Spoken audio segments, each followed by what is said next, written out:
you sort of touched on earlier about collaborating with Graham and also Michelle Hurd, um, Yes.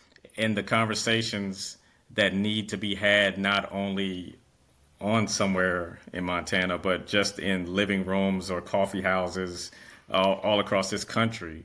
What kind of topics did you all kind of touch on that, you know, aren't easy for people on opposing sides to have? And how did it sort of change your mindset?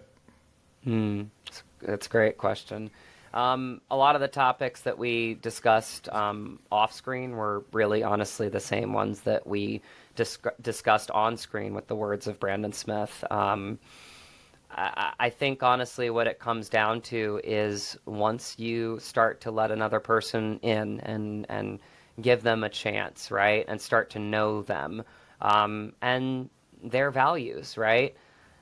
Maybe, just maybe, there's a way that you can essentially get past that needing to agree with everything because you never will.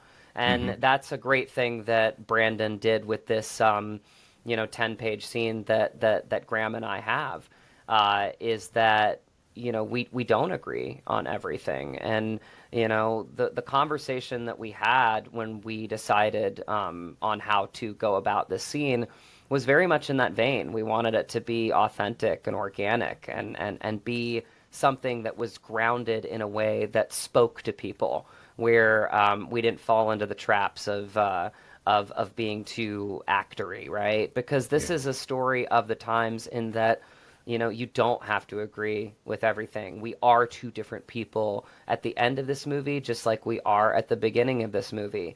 But the real through line, and I think why it's so important just to see it as a viewer, is it gives you that perspective of, wow, these two people hold their ground.